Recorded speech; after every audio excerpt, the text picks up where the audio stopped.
Terima kasih. Bapak Ibu peserta yang kami hormati, selanjutnya mari kita dengarkan welcoming notes oleh Ibu Dr. Kusumaning Tuti Sandri Harmi Sutiono SHLLM selaku Ketua Indonesia Banking School. Dengan hormat kami silakan. Terima kasih. Bismillahirrahmanirrahim. Ibu Profesor Armida Salsiah Ali Syahbana, Executive Secretary the United Nations Economic and Social Commission for Asia and the Pacific yang kami hormati dan banggakan.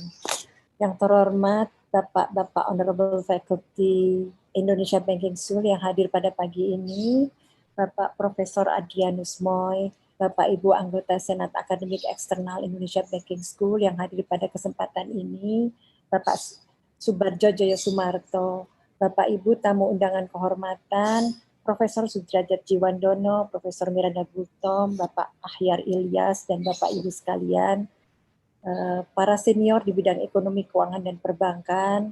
Tadi hadir juga Ibu Lisawati, Ibu Suwartini, Pak Dirwan Habsyah, dan Bapak Ibu sekalian, pimpinan kantor OJK dan Bank Indonesia di daerah, ada dari Makassar, dari Solo, dari Pontianak, dari Denpasar, dari Palembang, para akademisi, praktisi, pimpinan sektor jasa keuangan, Bapak Ibu para dosen dan Ananda para mahasiswa dari berbagai perguruan tinggi di seluruh Indonesia, serta akademika Indonesia Banking School yang tercinta.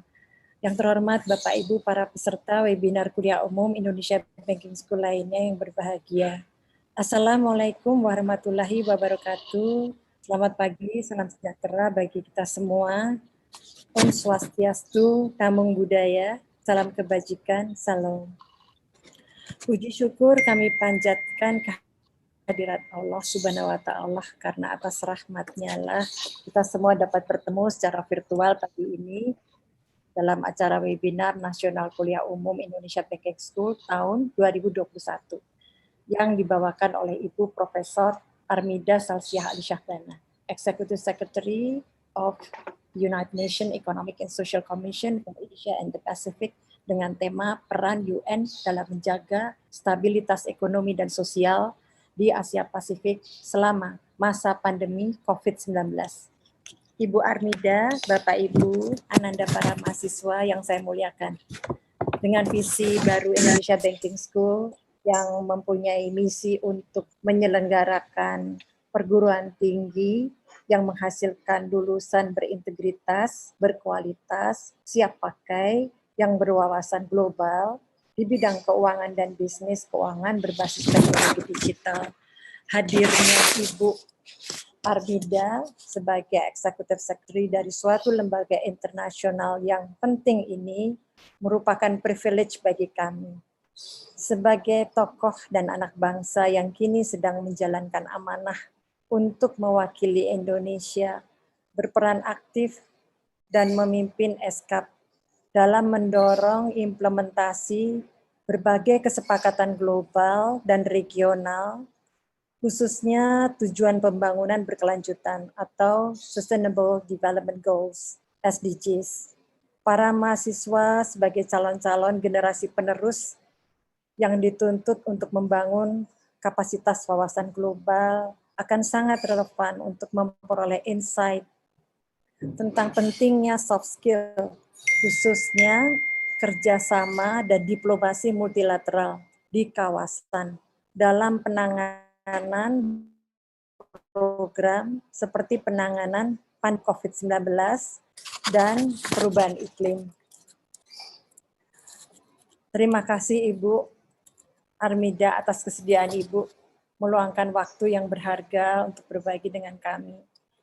Forum yang sebagian besar dihadiri oleh mahasiswa dan dosen dari Indonesia Banking School dan berbagai perguruan tinggi lain di tanah air ini juga sering dihadiri, dan kali ini dihadiri oleh Honorable Faculty Member, anggota Senat Akademik Eksternal, tamu undangan kehormatan, para senior di bidang ekonomi, keuangan, dan perbankan, serta para akademisi, praktisi, pimpinan sektor jasa keuangan, dan industri jasa lainnya.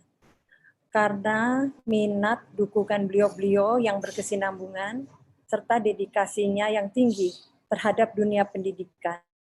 Untuk itu, kami menyampaikan rasa syukur dan hormat kami.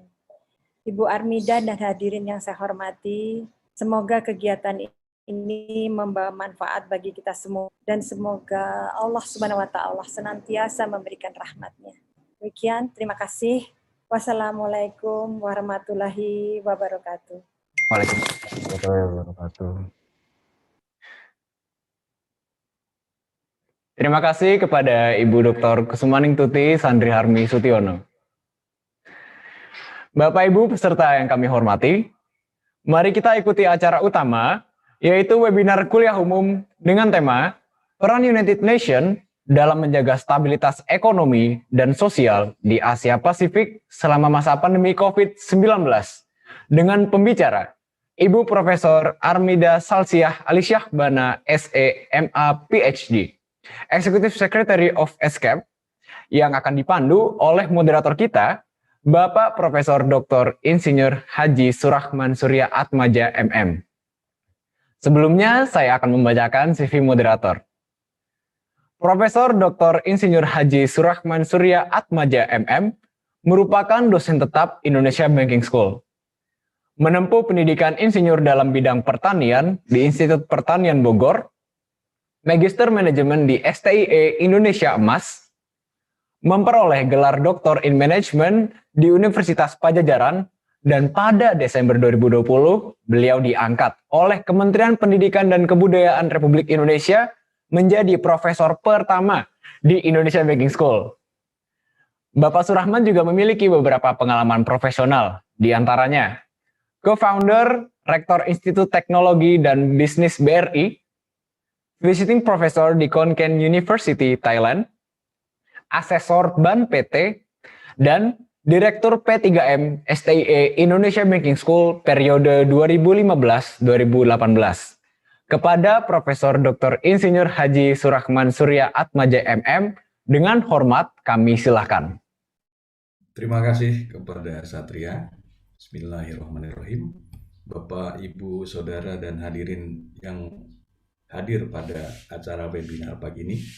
Assalamualaikum warahmatullahi wabarakatuh. Selamat pagi, salam sejahtera untuk kita semua. Alhamdulillahirabbil alamin.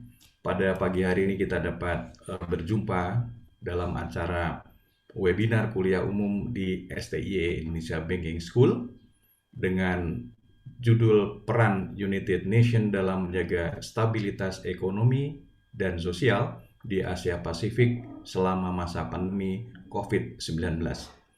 Dan hadir pada pagi hari ini Ibu Profesor Armida Salsiah Alisyah Bana, SEMA PhD sebagai Executive Secretary of ESCAP. Sebelum kita mulai, saya akan menyampaikan kurikulum vitae beliau. Dari riwayat pendidikan beliau, sarjana ekonomi studi pembangunan diperoleh di Universitas Indonesia, master ekonomi beliau tempuh di Northwestern University di Amerika, doktor ekonomi dari University of Washington juga di Amerika. Beliau saat ini menjabat sebagai Executive Secretary of United Nations ESCAP sejak tahun 2018.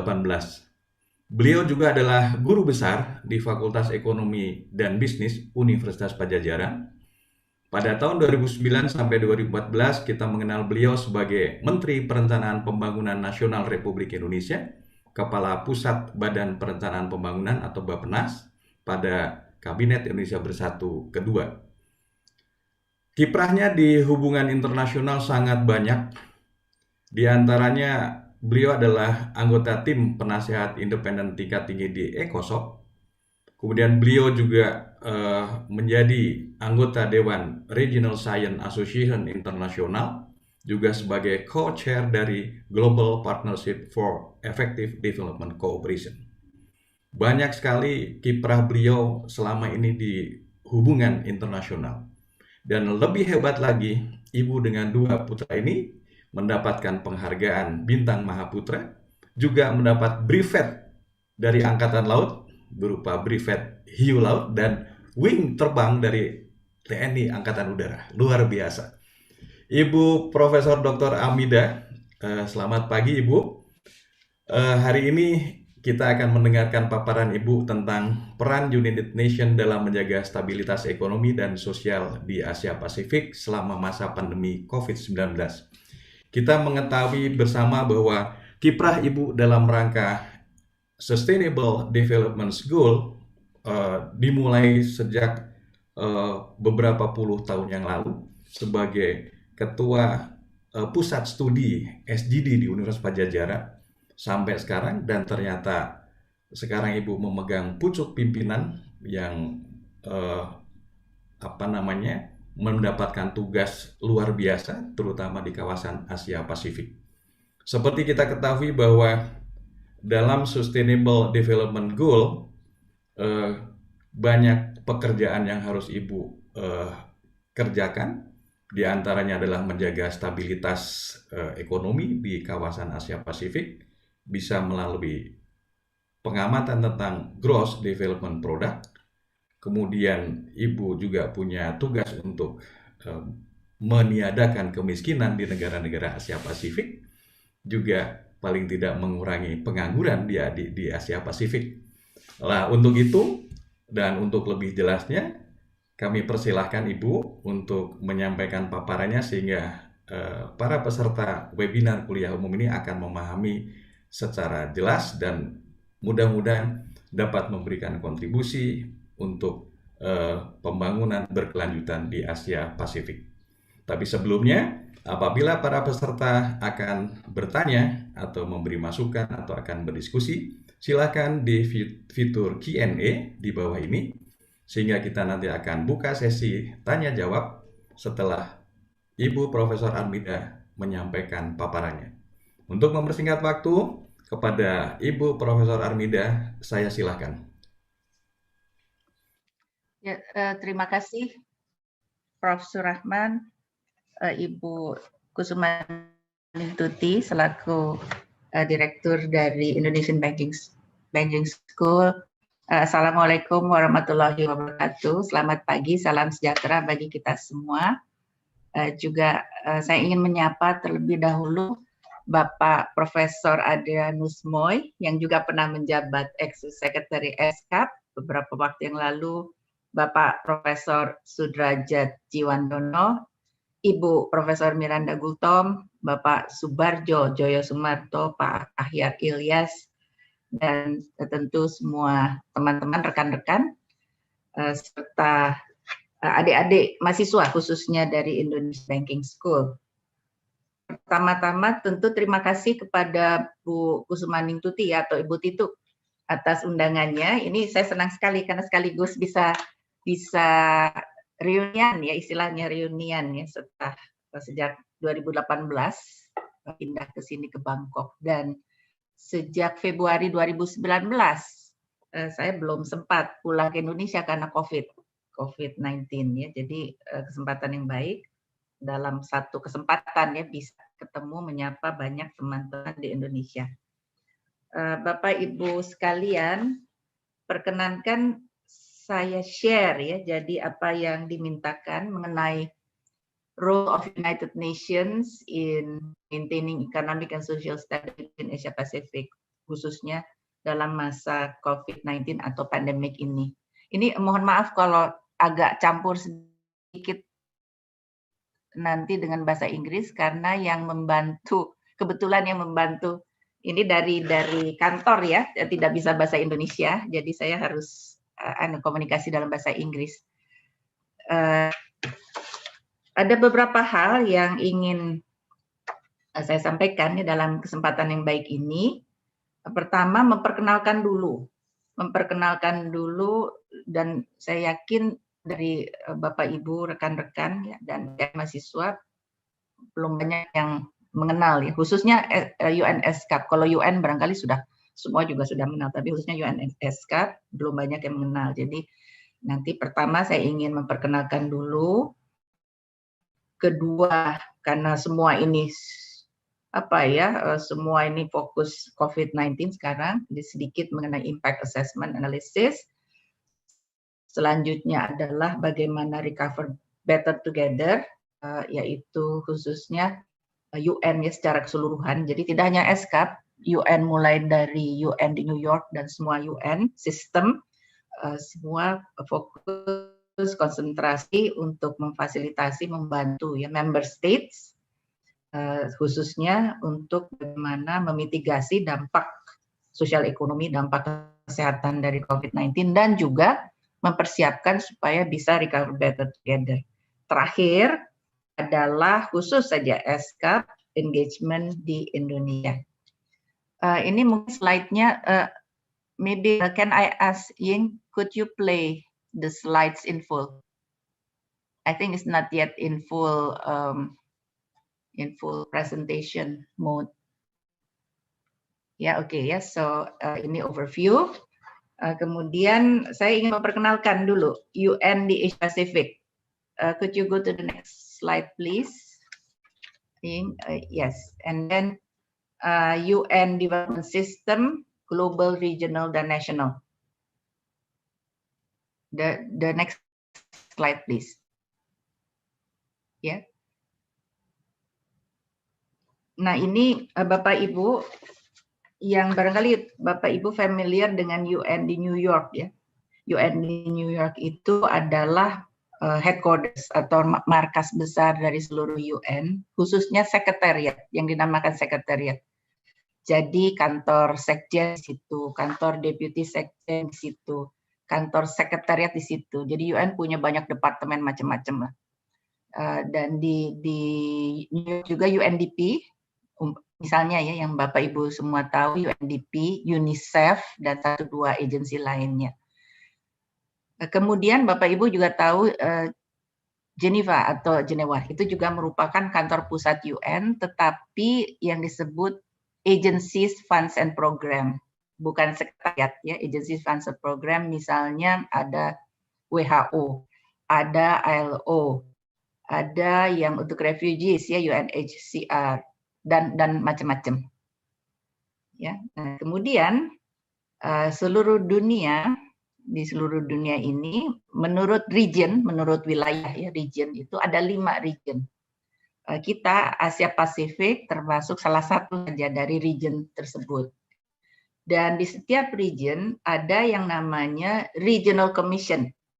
Ini mohon maaf saya pakai bahasa Inggris saja karena kalau diterjemahkan jadi susah ya. Regional Commission.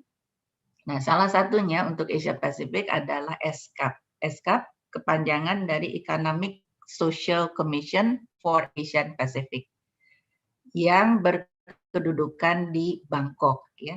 Nah, ini jadi saya sebagai Executive Secretary. Kenapa namanya Executive Secretary? Karena kami sekretariat ya. Jadi kepalanya disebut Executive Secretary, berkedudukan di Bangkok. Sebagai tambahan informasi juga, Bangkok untuk kawasan Asia Pasifik merupakan yang disebut regional hub. Regional hub dari UN ya. Jadi artinya tidak hanya ada ESCAP, tetapi di Bangkok juga berkantor kantor-kantor regional atau regional offices dari UN agencies yang lain. UNDP ada di Bangkok yang regional office ya. Kemudian semuanya FAO, ILO dan sebagainya ya, semua ada di Bangkok kecuali WHO. WHO ada di tempat lain. Hampir sebagian besar regional offices dari kantor-kantor UN yang lain semua di Bangkok. Sehingga Bangkok dikenal sebagai UN Regional Hub for Asia Pacific. Di samping yang region juga ada country offices. Ada UN country offices ya. Termasuk di Indonesia. Di Indonesia ada UN country offices. Yang kalau di Indonesia itu yang di Jalan Tamrin. Yang di Jalan Tamrin itu UN country offices.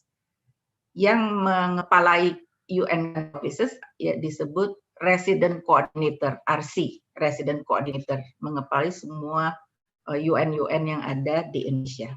Ya, dan timnya namanya UN Country Team. Jadi sekilas itulah gambarannya. Ada yang global, ada yang regional, ada yang country level.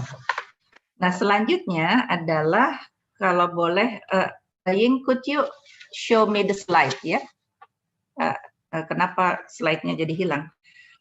Ada Asia Pacific Regional Hub. Nah, mengenai UNESCAP sendiri, UNESCAP itu memiliki 5 sub-regional offices. Ya, 5 sub-regional offices. Karena Asia Pasifik begitu luas ya, tidak mungkin di-cover semua oleh Bangkok, maka kami punya semacam kantor perwakilan ya. Kantor perwakilan di 5 tempat. Next slide please. Next slide. Ini maaf, ini agak ini. Ya, jadi Asia Pacific Regional Hub, UNESCAP. Nah, kemudian kami punya 5 sub-regional offices. 1 di Pacific, ya di SUFA, Pacific Office, itu yang pertama, waktu Pak Mo ini sudah ada. Kemudian yang lainnya muncul belakangan, termasuk 1 di Incheon, Korea, untuk mengcover East and Northeast Asia. 1 lagi di Delhi, mengcover Southwest Asia. 1 lagi di Almaty, Kazakhstan, mengcover North and Central Asia. Itu kalau di peta itu kelihatan di situ. Dan yang Southeast Asia ya otomatis di Bangkok ya. Dan kami juga punya 5 yang namanya Regional Institute ya. 1 yang sudah lama, sudah 50 tahun usianya adalah SIAP, yang untuk statistik, zaman Pak Moi sudah ada yang SIAP, statistik, di Jepang, di Chiba. Lalu ada APCTT untuk Transfer of Technology di Delhi, itu juga waktu zaman Pak Moi saya rasa sudah ada ya.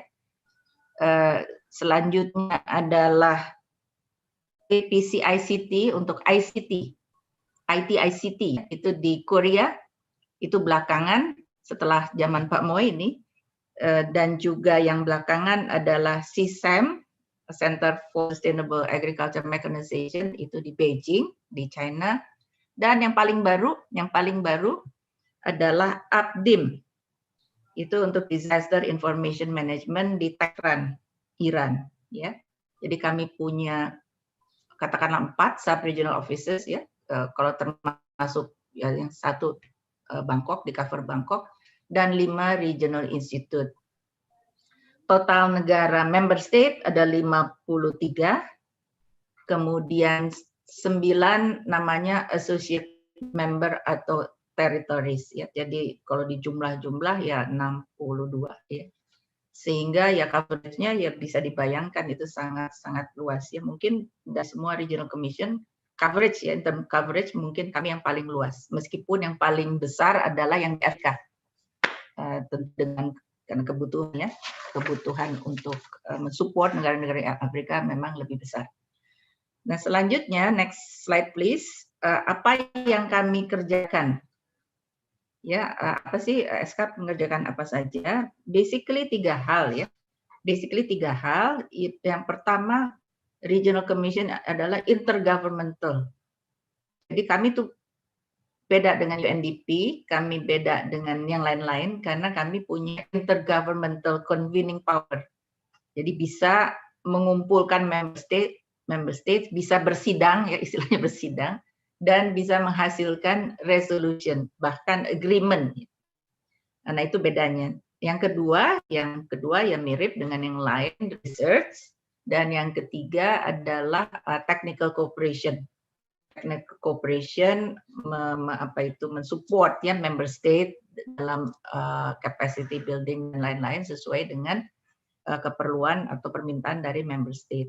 Area fokus seperti yang dilihat di slide ya, mulai microeconomy financing for development, ada trade investment innovation, ada transport, ada environment, ada ICT, DRR, ada statistik, social development, dan energy ya. Nah, selanjutnya itu jadi Bapak Ibu sekalian kurang lebih ya gambaran mengenai UN maupun SK. Selanjutnya saya masuk ke COVID-19 pandemic impact assessment. Ya, Ying, could you go to the next slide, please? Ya, COVID-19 pandemic impact assessment. Oke. Kemudian secara garis besar ya, confirmed cases global and Indonesia. Saya rasa Bapak Ibu juga semua mengikuti, ini data beberapa hari yang lalu, sekarang sudah bertambah lagi, sudah global itu ya sangat-sangat ini ya, semua prihatin, sudah di atas 100 juta, Indonesia juga di atas 1 juta ya, total cumulative cases. Bahkan kami informasikan Thailand, kami ini SK di Thailand ya, sampai dengan pertengahan Desember. Jadi bayangkan mulai Januari, itu Thailand itu termasuk salah satu yang pertama. Juga kena imbas lah, katakanlah COVID setelah China ya, Thailand itu termasuk salah satu yang pertama. Bayangkan mulai dari Januari sampai Desember, total ya, ini total bukan per hari, total number of cases di Thailand itu hanya 3 ribuan. Ya, dan selama 9 bulan itu stabil, tidak ada penambahan case, kalau ada sedikit sekali, kurang dari 10, dan itu karena orang yang dari luar negeri dan ketahuan di karantina ya, dan mereka sangat ketat. Bayangkan 9 bulan seperti itu. Jadi praktis normal. Tiba-tiba Desember, pertengahan Desember, tiba-tiba ada outbreak di migrant community ya, yang I think the government a little bit overlook ya, the high risk in the migrant community. Outbreak boom aja. Ya, di satu migrant community, satu provinsi lah. Ya, ya mereka langsung lockdown ya, itu provinsi, beruntung tidak menyebar. Tetapi sekarang ya, sebagai gambaran, dari 3 ribuan 9 bulan, dalam waktu 1 bulanan gitu, naik langsung ke 22 ribu. Number of cases Thailand, ini bicara Thailand ya. Jadi bayangkan untuk negara yang kita pikir oke, aman, itu dalam waktu singkat, kalau ada suatu outbreak itu bisa menyebar dengan cepat. Nah, selanjutnya di next slide please, growth impact in Asia Pacific, tentu Bapak Ibu mengikuti growth impact. Next slide, yes. In Asia Pacific, growth projection, Bapak Ibu semua juga mengikuti, saya tidak akan mendetailkan, hanya ada beberapa saja di sini highlight-nya bahwa untuk Asia, kami ambil dari report dari UN Desa 2021, sekitar 2 minggu yang lalu mereka launch global report World Economic and Social Prospects. Jadi UN pun ya, mungkin tidak sepopuler World Bank atau IMF ya, ataupun ADB, tapi UN pun mengeluarkan tiap tahun yang namanya World Economic and Social Prospects 2021. Silahkan, itu gampang bisa di-download ya, search aja di-download oleh UN Desa. Desa itu Department of Economic and Social Affairs, New York. Dan kami berkontribusi terhadap report tersebut ya. Dan dari report inilah yang saya tayangkan di depan ini. Jadi bagaimana East Asia, bagaimana dampak COVID terhadap growth East Asia dan South Asia. Intinya adalah tentu contraction ya, semua tahu contraction dari ekonomi 2020, kecuali East Asia, tapi East Asia karena China itu. Dan 2021 semua memproyeksikan untuk semua region di sini, proyeksinya adalah growth bisa kembali positif ya. North and Central Asia 3,4%, East Asia yang paling tinggi, South Asia juga lumayan. Kemudian agak lebih rendah di tahun berikutnya 2022. Oke, lalu next slide please. Ini juga sama ya, tapi untuk ASEAN dan Indonesia.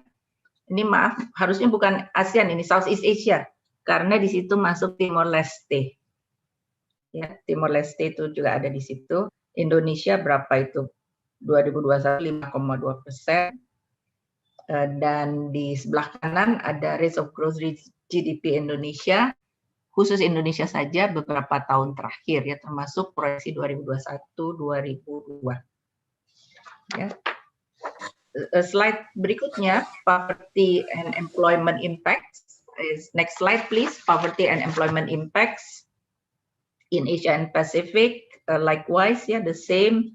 Ya, basically on poverty and on employment. Kalau employment itu ILO yang memproyeksikan poverty kami ambil dari World Bank. Ya, dan ada data untuk Indonesia di sebelah kanan. Unemployment in Indonesia 2020 7,1% percentage wise ya. Kemudian growth itu ada semacam apa tuh skenario-nya di atas impact terhadap poverty. Kalau tidak salah ini ambil dari data dari World Bank.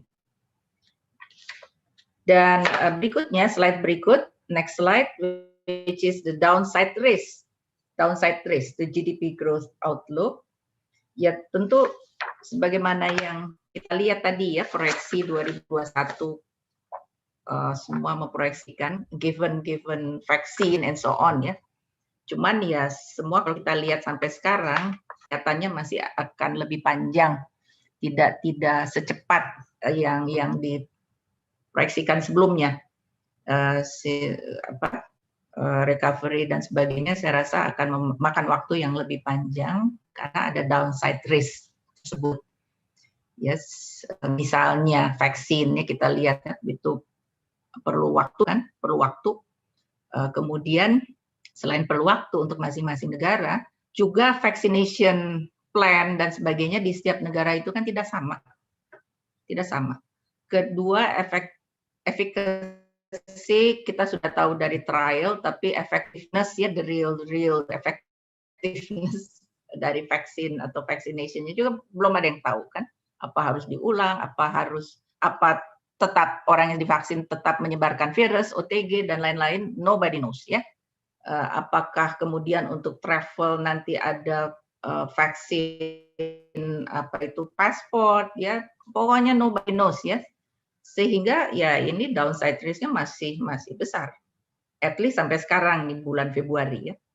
So that's one. Sehingga renewed lockdowns ya, teman-teman di Jakarta kan juga demikian kan, PSBB dan lain-lain itu saya mengikuti beritanya on off ya, dan tidak bisa contain ya sampai sekarang, sehingga potential itu masih besar. Rising trade tension, I think within this category juga travel ya, trade and travel masih plus fiscal, not only financial market volatility but juga fiscal. Untuk informasi Bapak Ibu saja ya, yang menarik begini. Jadi sekarang PBB, bayangkan UN ini, bukan World Bank IMF ya. Kalau World Bank IMF kita sudah tahu, sekarang UN itu masuk bahas ya sampai dengan level tertinggi isu-isu mengenai financing for development, including debt. Including debt. Udah masuk itu ke level tertinggi ya. Dan kami di Regional Commission masuk ke tim itu ya, bayangkan itu sudah seperti itu. Jadi itu satu topik sendiri ya. Sebenarnya mungkin ya kalau kapan-kapan mau mendalami itu satu topik sendiri dengan 6 subtopik ya untuk financing for development sudah di global level, di mana IMF, World Bank juga ikut di dalamnya. Plus ya untuk Bapak Ibu yang orang makro ya, barangkali penasaran ya, itu juga akan ada pembahasan mengenai how to reshape the global financial architecture. Ya bayangkan global financial architecture, dan ini yang akan melit ya adalah UN. Bayangkan kan, saya juga sampai terheran-heran. Waduh, ini UN sekarang sudah masuk ke situ ya. Dan IMF, World Bank is part of that ya, bukannya masing-masing. So at the global level it's very interesting ya, yang apa yang terjadi ya, yang mungkin tidak tergambarkan, saya tidak bisa menggambarkan secara sepenuhnya di dalam presentasi ini. Selanjutnya next slide please, mengenai SDG Ini juga kami terus terang kami belum ada studi atau di UN belum ada studi yang dengan metodologi yang rigorous dan sebagainya ya. Bagaimana dampak terhadap SDG belum ada, tetapi secara konsep ini adalah mekanisme transmisinya. COVID-19 terhadap SDGs itu ada 17 goals ya. Bagaimana COVID-19 berdampak kepada masing-masing goals ya, tentu tidak satu arah seperti itu ya, ada interlinkages-nya dan sebagainya. Dan di SCAP bulan Maret nanti ya, ini masih finalisasi, kami akan meluncurkan report untuk dampak COVID-19 terhadap SDGs ya. Yang di slide gambar sebelah kanan sebagai gambaran saja, juga bagaimana COVID-19 untuk Asia Pasifik mempengaruhi atau berdampak terhadap SMEs, job, social, health dan sebagainya ya. Yang pasti ini, saya rasa di slide berikutnya. Oke, next slide please. Di slide berikutnya ini. Ya ini dia SDGs. Kami men-track progres SDGs. Ini sebagai contoh ya. Ini gambaran agregat Asia Pasifik 2015 ketika mulai SDG mulai 2015 ya setelah MDGs, dan 2020 data terakhir. Hanya yang 2020 itu belum mencerminkan dampak COVID ya. Nah, ada lag kan, data itu ada lag sehingga data-data yang bisa dihimpun pada tahun 2020 masih belum mencerminkan dampak COVID ya, tapi kira-kira begini gambarannya. Ya, jadi bayangkan dalam 5 tahun kalau secara sekilas aja ngelihat itu dua grafik ini, bar chart ini, intinya adalah progres dalam 5 tahun ya. Progres terhadap pencapaian SDGs by goal itu nampaknya lambat, kelihatan kan lambat sekali. Progres ada, tapi lambat ya. Sehingga kalau kita ingin mencapai target, kan ada target 2030 ya, paling kanan itu target. Lalu kita benchmark dengan 2020 harus sampai mana, itu garis yang 2020 itu adalah garis di mana harusnya si yang warna biru sampai situ gitu.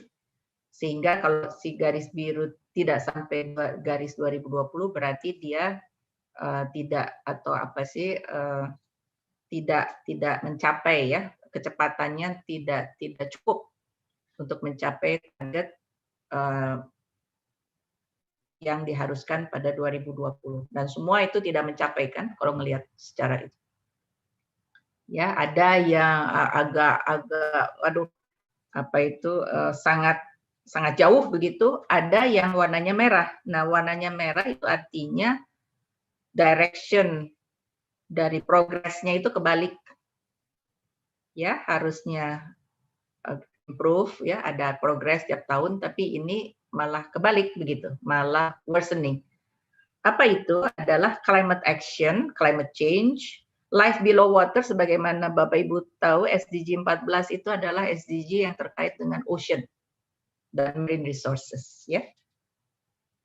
Masuk pollution, termasuk marine ecosystem dan lain-lain, itu reverse, memburuk. Climate change, climate action memburuk ya kalau merah itu. Yang lain ada progres tapi tidak cukup cepat. Terutama 11-12 itu progres tapi lambat sekali ya. Yang terkait dengan cities, yang terkait dengan responsible consumption and production. Slide berikutnya, next slide please, is ASEAN. ASEAN sebagai gambaran saja karena kita ada di ASEAN. Ya, likewise is also a lot of challenges ya. Oke, saya akan lanjut saja ke yang topik ketiga, recover better together. The next slide please, recover better together. Ya, di sini ada socio-economic UN socio-economic immediate response. I think we should go to next slide. Recovering Better Together Framework ya. Nah, ini kan ditanya oleh Bu Titup ya dan teman-teman panitia, apa sih role dari UN? Role dari UN, dan barangkali ya tentu kalau boleh ya saya menjelaskan, ada global, ada regional, ada country. Ya, jadi ketika Februari saya rasa ya, waktu itu Februari ketika semua mulai sadar bahwa COVID ini something very serious, dan terutama Maret serius begitu, maka UN Secretary General Pak Antonio Guterres kemudian langsung mengkonsolidasikan semua UN system, ya, termasuk kami, semua dipanggil, oke, ini gimana ini? Ini sepertinya gawat, nih kita harus pull our resources together and we have to how to support member states and stakeholders, people, first to mitigate. Yang pertama adalah mitigate the socio-economic impact of the crisis. Ya, karena UN itu kan tidak hanya development pillar ya. UN itu is very complex institution, very complex ya. Ada yang refugees, ada yang health ya, ada yang whatever ya, you name it ya, semua ada kan.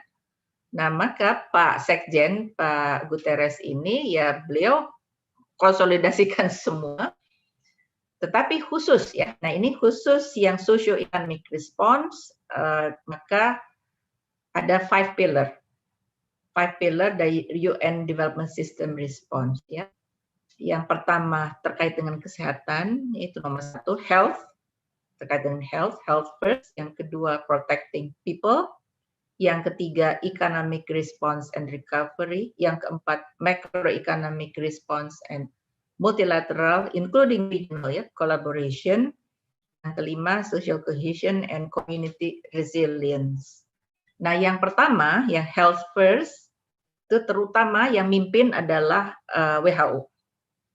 Ya, yang nomor 1 itu, kotak nomor 1 yang mimpin adalah WHO.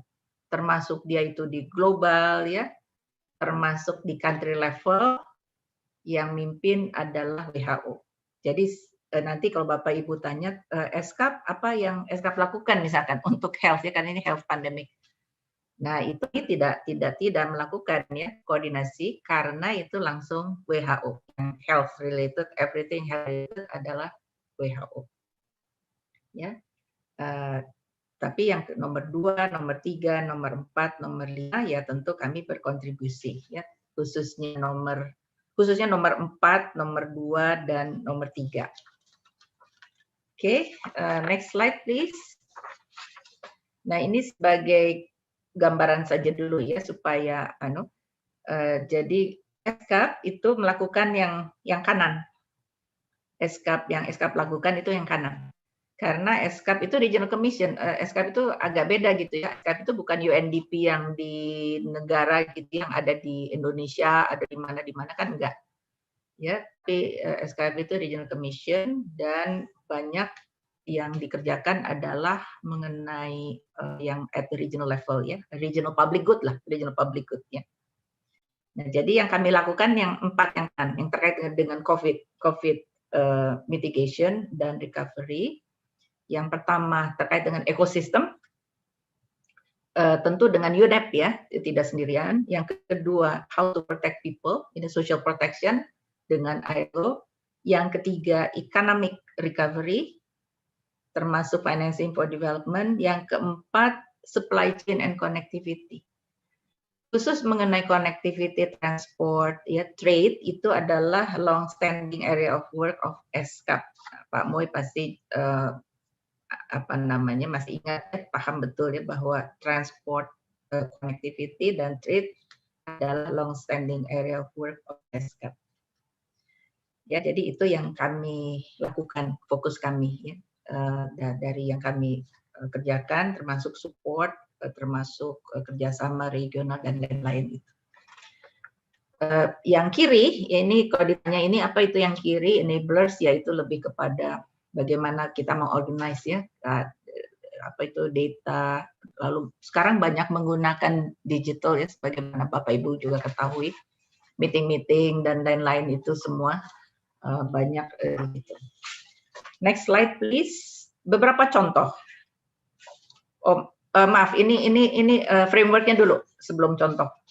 Framework global ya, framework global dari recovery, dari mitigation dan recovery, bahwa how to scale up social protection dan juga public health emergency preparedness ya, sebagaimana tadi disampaikan WHO itu yang public health, social protection, ILO, kemudian di setiap region, tentu Asia Pasifik kami dengan ILO, dan environment sustainability kami dengan UNEP, dan sebagainya, value chain connectivity ya. Nah kemudian yang lebih konkret lagi Southeast Asia, the next slide, kami juga ada apa itu SG ya, SG Secretary General Policy Brief on Southeast Asia, di mana Beskap yang lead waktu itu. Empat fokus. Satu adalah how to tackle inequality ya, karena dengan pandemik langsung kelihatan kan yang terdampak sangat-sangat yang sangat terdampak adalah apa itu yang informal sector worker ya, poor people or near poor people, vulnerable people dan sebagainya ya, how to tackle inequality. Kemudian digitalization termasuk digital divide ya, ini yang juga harus jadi prioritas. Yang ketiga green recovery, yang keempat, nah ini khusus Southeast Asia, meskipun ini sensitif ya, sebagaimana Bapak Ibu tahu ini kan sensitif, human rights dan good governance. Nah itu mungkin agak bedanya UN ya, karena UN itu ada High Commission on Human Rights ya. Nah maka elemen ini juga masuk begitu, upholding human rights, good governance. Ini Southeast Asia, khusus Southeast Asia. Next slide please. Selanjutnya ini untuk Bapak Ibu saja, nanti setelah seminar ini kalau penasaran dan sebagainya kami undang ya. Kami persilahkan visit our website, itu di bawah itu di source itu ada. Kami ada yang namanya policy tracker. Policy tracker khusus untuk Asia Pasifik, udah level negara, ini level negara. Dan yang sebelah kiri itu ada menunya. Misalnya containment measures ya. What containment measures government do in their respective country ya. Misalkan klik aja Indonesia. Klik Indonesia, containment measure Indonesia itu apa? Fiscal policy, klik lagi itu bullet Indonesia. Klik bullet Indonesia, fiscal policy Indonesia apa? Monitor SME, trade, transport, social protection, statistik. Nah di kanan ditayangkan contoh ya, misalnya begitu kita klik menu social protection, lalu bullet Indonesia, keluar itu apa itu informasinya. Ya, jadi supaya policy maker atau researcher ya, researcher atau yang mau buat penelitian komparatif, nggak usah susah-susah. Kalau tidak ada policy tracker kan repot kan, ke setiap negara cari dulu apa ininya ya, satu-satu begitu kan repot. Tapi dengan policy tracker ini untuk Asia Pasifik, maka kita dengan mudah ya bisa langsung klik saja, langsung keluar data-datanya. Next slide itu another information untuk fiscal policy SME dari policy tracker sama. Ya, jadi what kind of fiscal policy country are taking ya, dari macam-macam fiscal policy, misalkan deferral of tax payment, tax exemption, tax reduction, tax refund, other fiscal support dan sebagainya ya. Udah keluar itu bacanya celok gitu. Bisa per negara, bisa per sub-region, ya any combination ya you would like to do, just visit ya that policy tracker. Another example adalah next slide ya, trade and transport. Ini trade and transport, ini juga another example ya, per negara dan sebagainya ini. Oke, nah terakhir ini a few slide terakhir, the last few slides ya, which is ESCAP engagement in Indonesia. So please go to the next slide. Nah ini mohon maaf kalau jadi a bit too much atau membingungkan ya, karena ya seperti ini, UN itu kompleks ya, sebagaimana yang tadi disampaikan, UN itu kompleks. Jadi kalau UN Indonesia, UN office ya, UN country team dengan resident coordinator, mereka yang mengkoordinasikan support mereka terhadap Indonesia, yang kemudian setiap 5 tahun dengan PENAS ya, menyusun yang namanya, kalau sekarang namanya ini, UN Sustainable Development Cooperation Framework. Ini dengan Bappenas. Lalu Bappenas ya on behalf of Government of Indonesia tentu mengkoordinasikan semua inilah kementerian dan sebagainya. Dan ini sudah dilakukan waktu zaman saya juga sudah seperti ini. Namanya saja yang lain, namanya saja yang lain. Nah, khusus UN engagement in Indonesia, fokus areanya ada 4. 1 mengenai inclusive human development, 2 mengenai economic transformation, 3 mengenai green development, climate change ya, natural disaster, 4 mengenai innovation untuk SDGs. Ya, ini khusus UN Indonesia dan UN support to Indonesia. Kemudian kami mungkin tinggal a few slides ya. Next slide please. Itu contoh ESCAP. Kami kan dari Bangkok, tapi ke support yang khusus untuk Indonesia ada beberapa contoh lah ya. Kami tidak mensupport Indonesia dalam semua hal tentunya, tidak, tetapi sesuai dengan fokus area kami ya, yaitu antara lain tadi kan disebutkan yang terkait dengan climate change, environment climate change ya. Nah, yang terkait dengan environment climate change ini apa? Katakanlah project ya, atau support langsung ke Indonesia. Contohnya adalah mengenai marine plastic pollution. Itu kami langsung mensupport Government of Indonesia. Dan ada pilot city ya, dalam hal ini Surabaya. Tetapi ya karena kami regional commission, ya jelas pasti tidak hanya Surabaya kan, maka juga beberapa kota lain di berbagai negara, ada Kuala Lumpur, ada Da Nang Vietnam, ada Nakhon Si Thammarat di Thailand dan lain-lain ya.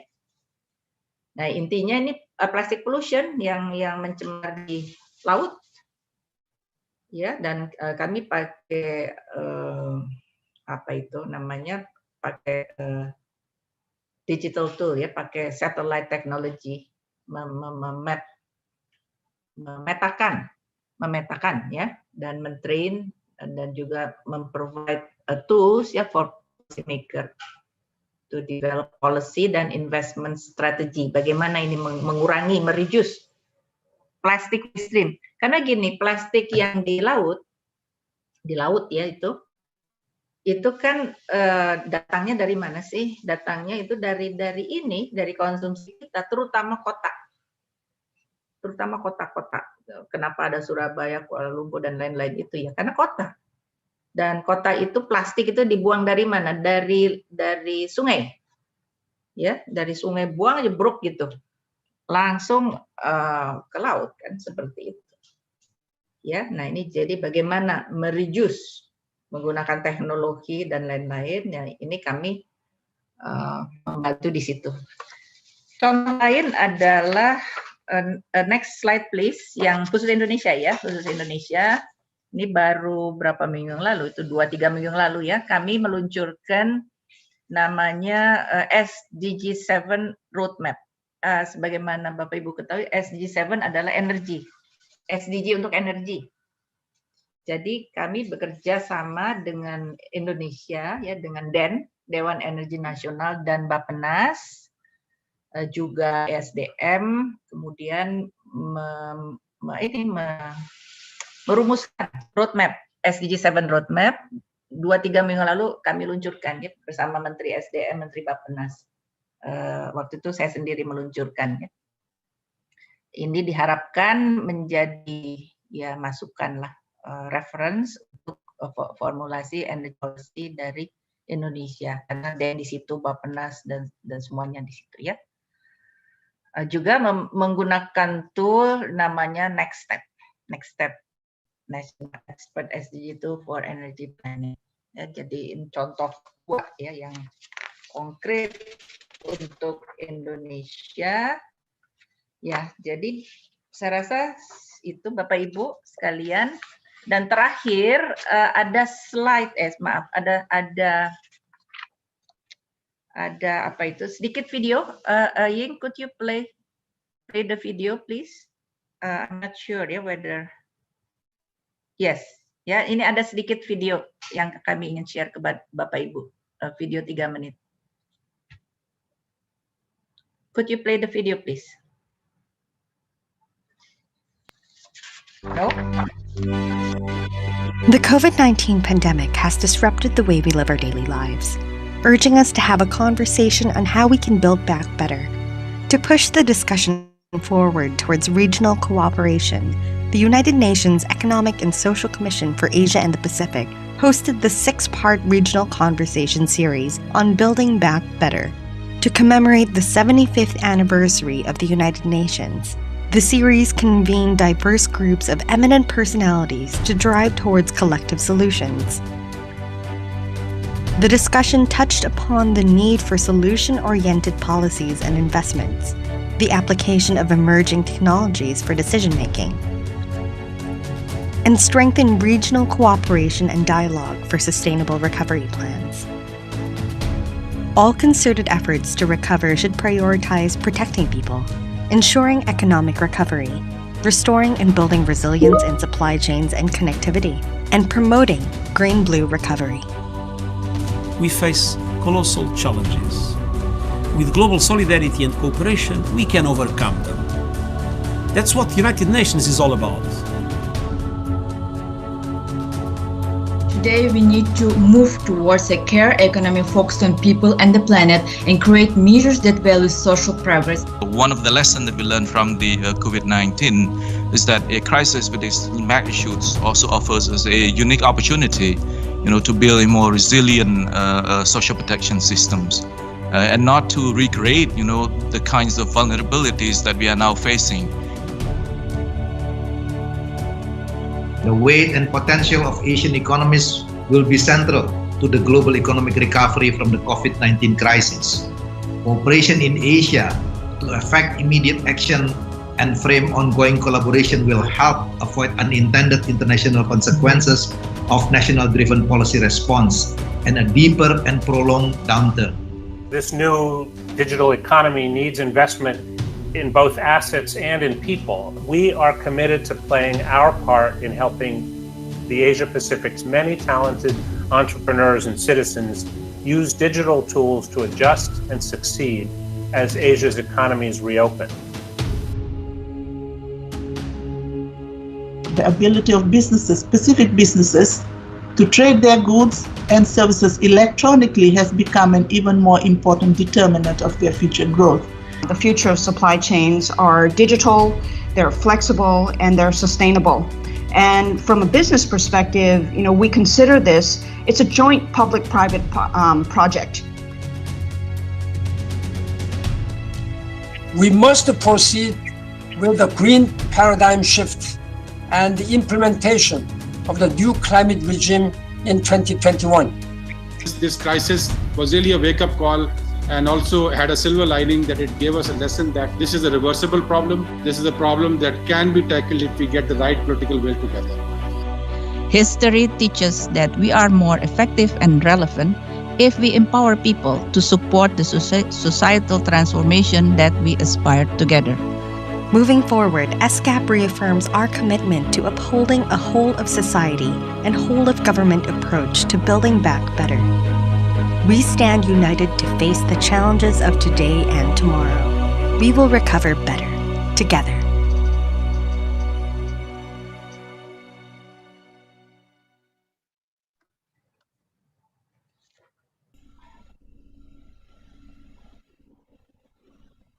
Ya, demikian Prof. Surahman Baik, presentasi. Ya, baik Ibu. I stop here. Thank you. Baik, terima kasih Ibu Profesor Armida atas paparannya yang menarik dan mudah-mudahan banyak manfaatnya bagi kita semua. Ibu, ada 6 penanya hari ini, jadi karena menariknya paparan ini, 6 penanya ini akan saya bagi menjadi 2 termin pertanyaan. 1 termin akan disampaikan 3 pertanyaan. Nanti mungkin ada beberapa yang bisa on cam, tapi ada juga yang tidak bisa on cam, akan saya bacakan. Baik, Ibu Profesor Armida, ini ada pertanyaan dari Pak Agus Maulana. Beliau ada di Universitas Islam Indragiri di Tembilahan, di Kepulauan Riau. Rupanya beliau karena guru ya, jadi ada kendala Ibu ketika anak-anak belajar menggunakan online pada masa COVID-19 ini di daerah beliau, itu mengalami kendala banyak sekali. Salah satunya adalah sinyal internet yang tidak stabil bisa menjangkau. Nah ini beliau bertanya ke Ibu, apa dukungan dari UN ESCAP ini Bu yang bisa dilakukan katanya. Mungkin minta penjelasan lebih jauh. Selain itu, beliau juga menanyakan ESCAP ini kan kawasannya hanya Asia Pasifik. Apakah ada badan PBB lain yang berperan seperti UN ESCAP tapi untuk kawasan lain katanya? Atau mungkin kebetulan hari ini kita dengan tadi Ibu belum menjelaskan di tempat lain ada semacam UN ESCAP seperti ini. Nah kemudian ini juga beliau rupanya orang ekonomi juga memperhatikan data yang Ibu sajikan dari GDP yang Indonesia tadi minus 1,60. Direncanakan di 2021 akan naik sekitar 5 kalau tidak salah. Nah, beliau minta penjelasan bagaimana upaya-upaya ini bisa dilakukan. Yang real terutama. Mungkin ada nasihat atau support dari UN ESCAP kepada pemerintah Indonesia. Itu pertanyaan pertama Ibu. Nah, dari pertanyaan kedua, ini ada salah satu mahasiswa dari STI Indonesia Banking School yang sudah siap online. Mungkin pertanyaan langsung disampaikan. Silakan untuk Quinta ya dari STI Indonesia Banking School. Silakan Quinta. Ya Pak. Assalamualaikum warahmatullahi wabarakatuh. Terima kasih kepada Ibu Armida atas pemaparan materi dan update ilmu yang luar biasa Bu. Perkenalkan, saya Quinta, mahasiswa jurusan akuntansi angkatan 2020 Indonesia Banking School. Izin bertanya Bu, apa langkah konkret yang dilakukan oleh United Nations untuk mengontrol dampak sosial dan dampak ekonomi akibat dari pandemi COVID-19 di Indonesia, khususnya pada daerah yang tertinggal? Terima kasih Bu. Baik, terima kasih Quinta atas pertanyaannya. Kemudian yang terakhir untuk sesi ini ada dari Universitas Galuh Ciamis, namanya Pak Iwan. Nah, Pak Iwan bertanya Ibu tentang ini support atau bantuan untuk menstabilitaskan ekonomi di Indonesia selama masa pandemi COVID-19 ini. Beliau juga minta realnya seperti apa sih Bu? Apakah memberikan paket-paket seperti World Bank atau IMF zaman dulu, atau hanya sekedar suplai data, atau seperti apa? Itu pertanyaan dari Pak Iwan. Itulah Ibu 3 pertanyaan di sesi pertama ini untuk tanya jawab. Kami silakan Ibu untuk menjawabnya. Ya, terima kasih Prof. Surahman dan juga terima kasih kepada Pak Agus, kemudian Mbak Quinta ya dan Pak Iwan atas pertanyaannya. Pertama, mengenai apakah ada semacam UN ESCAP lain di regional lain, ya tadi belum dijelaskan. Ada 5 region. selain Asia Pasifik ada Afrika. Di Afrika ada UNECA, Economic Commission for Africa di Addis Ababa. Di Arab countries, istilahnya Western Asia ya, yaitu di Beirut ada UNESCO, Economic Social Commission of Western Asia, itu di Beirut. Di Europe, di Eropa, di Geneva ada UNECE, Economic Commission of Europe. Dan satu lagi di Latin America ada UNECLAC, Economic Commission of Latin America di Santiago, Chile. Jadi 5 ini ya, tapi yang besar adalah Afrika dan kami ya. Europe ini khususnya Eastern Europe karena ada EU itu Western Europe itu ya basically EU dan sebagian yang Eastern Europe juga sudah EU ya.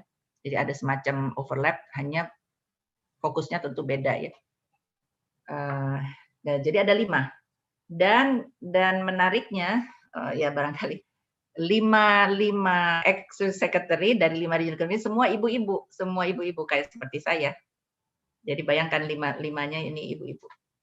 Sebagai informasi ya, latar belakang saja ya. Jadi di UN itu ada policy namanya gender parity. Gender parity. Jadi untuk ya ada target lah untuk semua pada akhirnya targetnya semua posisi itu diharapkan mencapai gender parity. Gender parity apa artinya 50% 50%. 50% pria, 50% wanita. Termasuk in senior position itu seperti itu. Ya, itu UN seperti itu.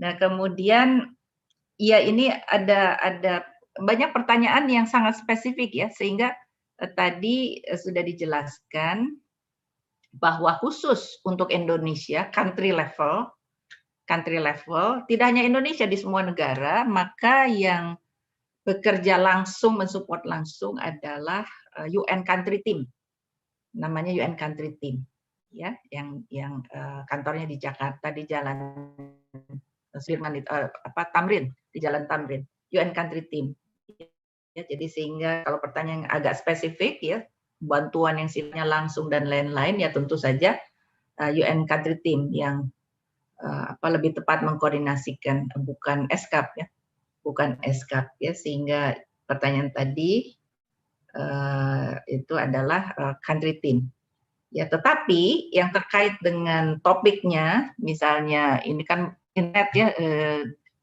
digital technology, digitalization dan sebagainya.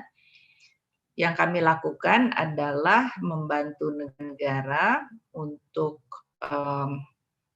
tidak hanya komit ya, tetapi bagaimana mengkonkretkan komitmen mereka. Misalnya mengenai digitalization di level Asia Pasifik ada Asia Pacific Information Superhighway. Ya, dan ada Regional Action Plan. Itu negara-negara itu semua dukung komit lah. Di dalam plan itu ada komitmen semua negara mencapai universal digital connectivity by 2030.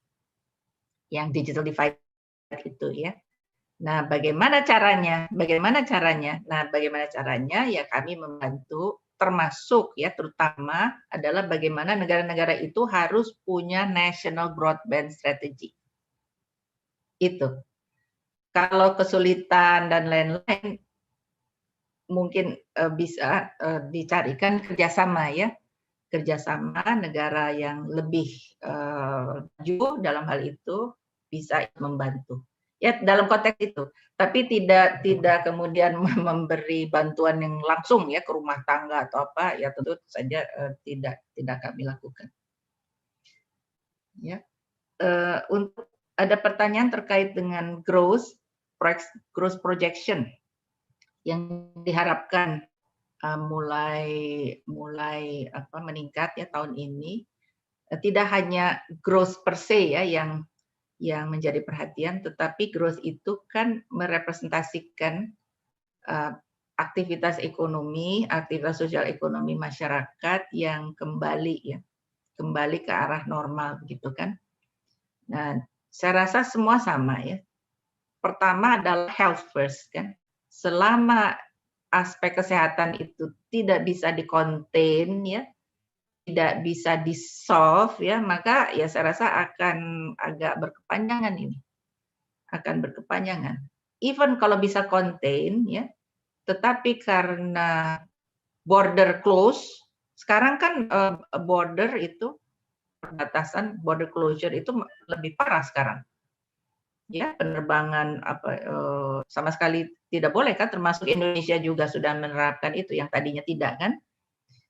Jadi even kalau negara itu bisa mengcontain, seperti contoh ya beberapa negara Pasifik itu sebetulnya tidak ada COVID case atau sangat sedikit. Tetapi karena border closure, ya tidak ada turis, tidak ada ekspor impor, tidak ada demand, tidak segala macam tidak ada, ya ekonominya juga tidak bisa jalan kan. Maka nomor satu ya itu harus di-solve dulu. Masalahnya masih uncertainty-nya itu masih tinggi. Semua orang tidak tahu ya bagaimana, ya ini hanya harus dijalankan saja. Ya, sehingga saya rasa juga ini akan bergerak ya, angka-angka ini juga masih akan diupdate ya, sehingga dengan catatan health first. Kedua adalah khusus Indonesia, negara macam Indonesia yang punya domestic market yang cukup besar. Salah satu advantage ya, katakanlah advantage negara-negara semacam itu adalah bagaimana ya juga menggerakkan domestic market. Itu mungkin sehingga stimulus dan lain-lain adalah juga diarahkan. Ketiga adalah stimulus ya, juga dapat mungkin diarahkan ya untuk intinya untuk semacam investasi juga. Jadi ada memang stimulus yang sifatnya bantuan darurat ya, supaya tetap bisa memenuhi kebutuhan pokok dan lain-lain, itu tentu ya. Tapi di luar itu, top of that, maka stimulus packages atau stimulus insentif dan lain-lain itu bagaimana juga bisa untuk investasi, untuk menyiapkan lebih baik, dikaitkan dengan digital literacy misalnya ya, SMI, UMKM itu dikaitkan dengan bagaimana juga mereka bisa pindah ke platform digital, bisa jual produk-produknya, semacam itu ya. Jadi harus itu. Yang keempat adalah ya kita lihat semua ya bahwa selain investasi di sektor kesehatan itu sudah pasti. Yang keempat adalah investasi untuk digitalisasi. Pemerintah ya sebagai lead agency itu barangkali priority-nya ya. Nah, maka diharapkan ya ini mulai bisa bergerak. Terakhir apa ini langkah konkret saya rasa sudah disampaikan, khusus yang Indonesia, khusus country Indonesia adalah country team. Kemudian yang health-nya ya kami perlu sampaikan, yang health adalah WHO.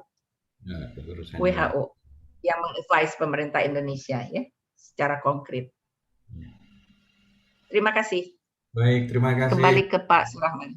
Baik Ibu, terima kasih atas penjelasannya, mudah-mudahan lebih membuka wawasan penanya. Baik, mungkin sesi kedua akan saya buka lagi nih, ada 3 penanya Ibu. Yang satu dari jauh dari Lubuk Linggo, namanya Satriansah dari Universitas Bina Insan.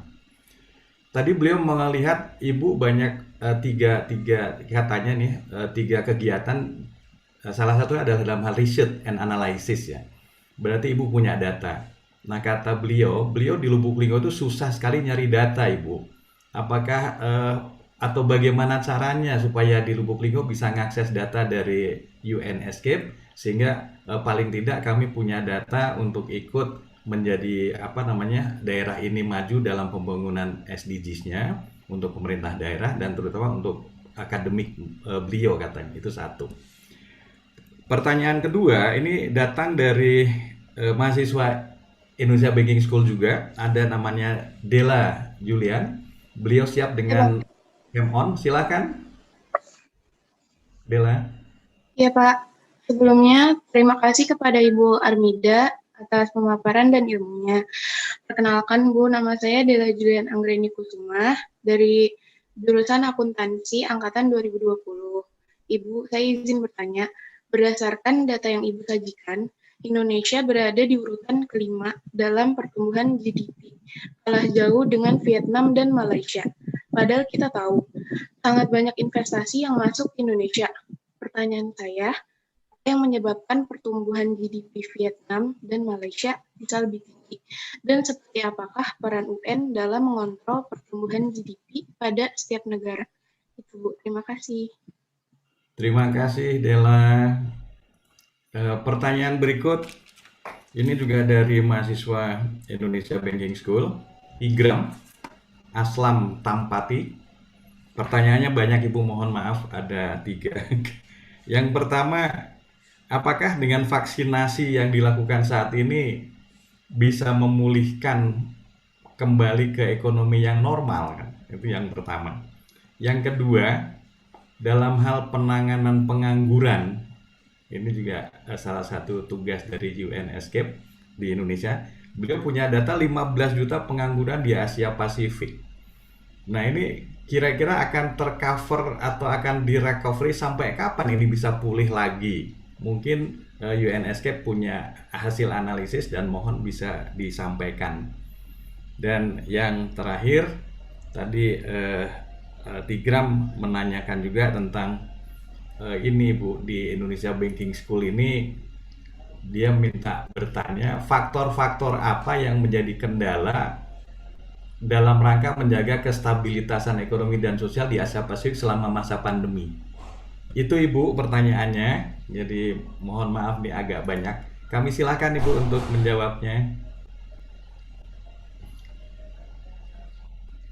Ya, terima kasih Pak pertanyaannya. Untuk data ya, dan tidak hanya data, tapi berbagai informasi, ada policy brief, ada working paper, ada report ya yang saya rasa banyak yang menarik ya. Silahkan mengunjungi website kami. Google saja ya, Google. Sekarang apa-apa Google search aja. unescap.org. Itu semua ada ya. Semua ada, termasuk beberapa data, termasuk tracker, policy tracker yang tadi kami share ya, itu juga ada. Jadi silakan visit website kami. Kemudian yang kedua mengenai GDP ya. Jadi sekaligus menjawab juga pertanyaan ketiga untuk recover better. Jadi concern dari khususnya UN ya secara keseluruhan adalah recover. Tagline-nya kan recover better together. Yeah. Recover better together ya. Kenapa? Karena kalau kita recover ini harus better. Better dalam arti apa? Jangan recover ke situasi sebelum COVID. Dalam hal inequality dan inequity, ya, kesenjangan itu. Yang kedua dalam hal juga pengelolaan lingkungan, pengelolaan sumber daya alam dan lingkungan juga ya, sehingga itu dampak terhadap climate change. Misalnya contoh-contoh yang konkret saja, polusi ya, kemudian polusi air, udara dan sebagainya. Bagaimana kita recover better together? Ekosistem yang rusak ya. Ini juga kan salah satu yang menyebabkan kan pandemi yang berasal dari berbagai virus ya yang asalnya dari hewan itu. Nah, bagaimana ini ya kita juga memperbaiki ekosistem kita, akan merestore ekosistem kita. Nah, intinya itu. Jadi concern UN itu ke situ, bukan GDP per se ya, bukan GDP per se. Di samping recovery, ya di samping recovery yang juga urgent, itu sudah dari kapan-kapan ya semua, terutama Pak Sekjen berteriak-teriak itu adalah climate change, perubahan iklim. Nah, 2020 tahun lalu dunia global record temperatur atau udara cuaca terpanas. Ya, ini kalau seperti ini terus-terusan, wah dampaknya luar biasa besar sekali ya. Ya, jadi concern kita itu gimana recover tetapi juga memperhatikan bagaimana mitigasi ya dampak perubahan iklim, adaptasi terhadap dampak perubahan iklim dan semuanya. Dan ESCAP ya konkretnya kita bantu Indonesia itu tadi yang di-share slide-nya mengenai energi. Energi juga jangan fossil fuel, jangan batu bara gitu. Coba transition ya, move ya, pindah begitu ke renewable energy bersih. Arahnya ke situ. Dan bagaimananya ya tentu kita juga support ya mengenai hal tersebut. Ya, jadi lebih ke arah situ. Ya, UN itu bukan GDP per se dan sebagainya. Ya. Baik, Prof. Rahmat, saya kembalikan ke Bapak. Baik, terima kasih Ibu Prof. Armida atas penjelasannya. Kami juga mengundang, mungkin ada Bapak Ibu undangan yang akan memberikan tambahan atau memberikan saran dan sebagainya. Kami berikan kesempatan kepada Bapak Ibu undangan. Atau saya sebut mungkin Prof. Adrianus Moy yang selama ini juga berkiprah di SDGs. Silakan Prof. Baik. Terima kasih. Terima kasih Prof. Armida untuk presentasinya. Saya kira saya hanya tambahkan sedikit saja. Peran dari Regional Commission ESCAP ini itu adalah to promote economic and social development ya di Asia Pacific through regional and sub-regional cooperation. Dan biasanya by giving policy advice atau paling-paling technical assistance. Karena kita kan bukan lembaga ini kan bukan seperti UNDP atau World Bank yang punya dana ya, jadi punya proyek-proyek. Nah, satu latar belakang ya tadi sudah dikemukakan ini kan Regional Commission yang paling besar, tapi juga paling beraneka ragam. Aneka ragam secara fisik, secara sosial. Halo? Iya, Prof. Secara sosial dan secara ekonomi. Yeah. Secara fisik saja, ya ada negara-negara yang sea-locked, ada yang landlocked, ya. Nah, lalu kemudian sosial ya pendek aja ada yang penduduknya besar, ada yang kecil, ya, ada kecil. Sedangkan ekonomi ada negara-negara yang relatif kaya. Ya, Jepang, ya, Cina dan lain-lain. Tapi ada juga yang sangat miskin. Dan ini sendiri sudah sebelum pandemi aja itu sudah merupakan satu tantangan tersendiri ya. Bagaimana how to promote sub-regional and regional cooperation gitu ya. Di antara negara-negara yang ya beraneka ragam sekali gitu ya. Nah, oleh karena itu memang banyak ditekankan juga kepada sub-regional yang tadi sudah disebutkan oleh Prof. Armida tadi ya. Nah, tapi di dalam menghadapi masa pandemi ini, kan kita butuh sekali kerjasama, saling membantu, saling menolong ya. Nah, ini tantangannya apa, Ibu? Saya pikir waktu dalam keadaan senang aja sudah susah untuk bisa kerjasama, apalagi dalam keadaan begini masing-masing negara tentu mikir diri sendiri. Padahalnya ini sebenarnya ya kesempatan untuk ya semacam multilateral cooperation gitu ya, banyak negara. Nah, jadi barangkali sedikit ini gambaran dari Ibu tantangan-tantangan apa ya yang dihadapi berhubungan dengan adanya pandemi COVID-19 ini. Itu aja singkat. Baik, Profesor Adrianus Moy. Terima kasih, Prof. Baik, karena waktu, mohon maaf, saya sudah dicolek-colek sama MC ini. Terima kasih sekali lagi kami ucapkan kepada Profesor Armida atas paparannya. Jangan, ya. Maaf, Prof. Rahman. Prof. Sudrajat tadi tunjuk tangan, Prof. Armida. Oh, mangga Ibu, mangga, silakan. Pak Prof. Sudrajat Jiwandono, silakan Prof.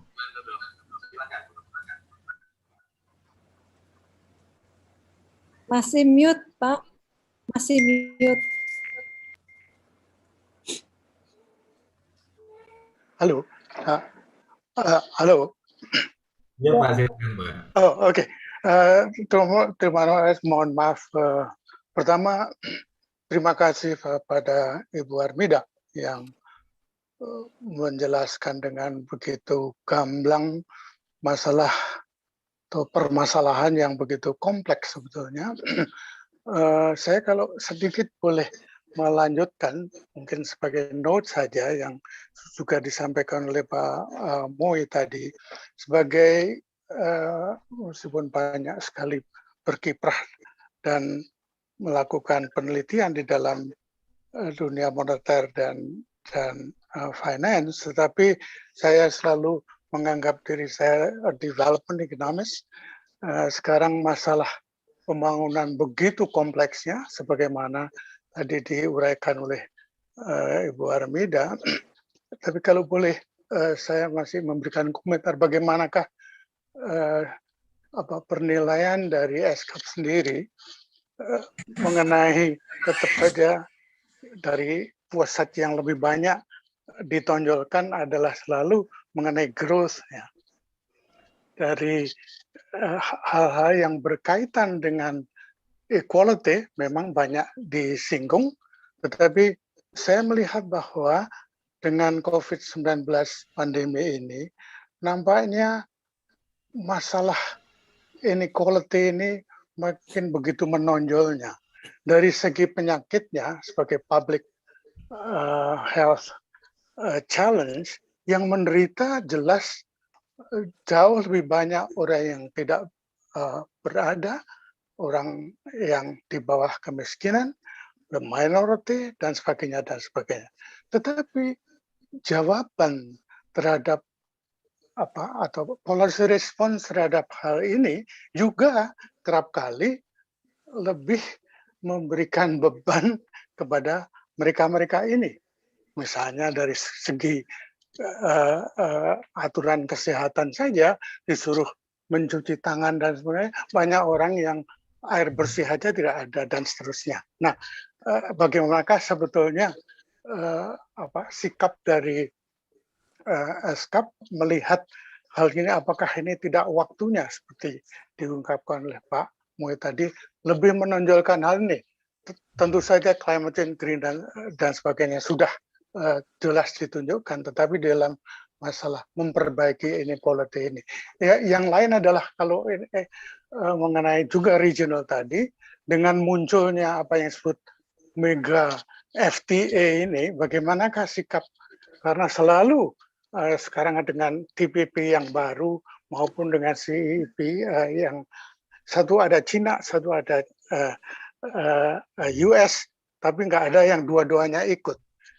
Ini bagaimanakah sikap ESCAP untuk partisipasi, meladeni, atau bagaimana terhadap perkembangan yang masih regional, tetapi sudah menuju ke multilateral tadi. Terima kasih, Ibu. Saya kalau tidak ada jawaban, mudah-mudahan saya nanti boleh menghubungi lagi mengenai permasalahan ini. Terima kasih, Bu. Terima kasih, Prof. Sudrajat Jiwandono. Sekali lagi kami mengucapkan terima kasih yang sebanyak-banyak kepada Prof. Armida, juga kepada Prof. Adrianus Moy dan Prof. Sudrajat Jiwandono. Karena waktu, sekali lagi kami mohon maaf sebelum mengakhiri ini untuk mengembalikannya ke MC. Mari kita berikan applause yang sebanyak-banyaknya untuk para pembicara kita, terutama Ibu Prof. Armida, juga Prof. Adrianus Moy dan Prof. Sudrajat Jiwandono. Kita berikan applause dulu sebentar. Baik, terima kasih. Saya kembalikan saya tidak usah mengambil kesimpulan karena sudah jelas sekali dari 3 pembicara yang memang bidangnya ini. Langsung saja saya kembalikan kepada pembawa acara. Silakan Satria. Terima kasih. Baik, terima kasih kepada Bapak Profesor Dr. Insinyur Haji Surahman Surya Atmaja MM. Pembelian plakat secara virtual sebagai tanda terima kasih kepada pembicara dari Indonesia Banking School. Indonesia Banking School menyampaikan apresiasi dan penghargaan yang sangat tinggi atas kesediaan dan waktu dari Ibu Profesor Armida Salsiah Alisyah Bana SEMA PhD, Executive Secretary of ESCAP. Terima kasih kepada pembicara webinar hari ini, Ibu Profesor Armida Salsiah Alisyah Bana SEMA PhD, Executive Secretary of ESCAP, dan Bapak Profesor Dr. Insinyur Haji Surahman Surya Atmaja MM sebagai moderator.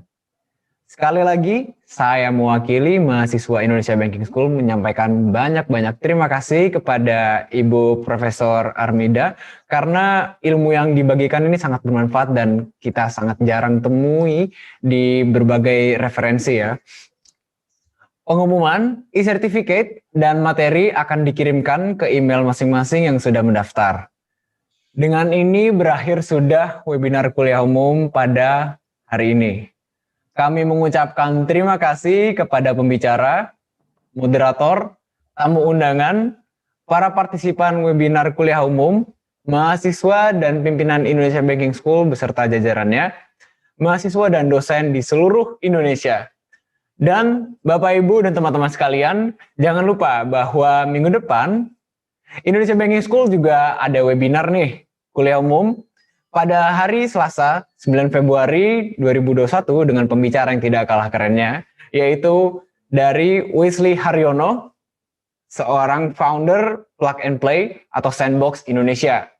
Dan yang terakhir, jangan lupa untuk follow account sosial media Indonesia Banking School. Bukan Satria kalau tanpa pantunnya.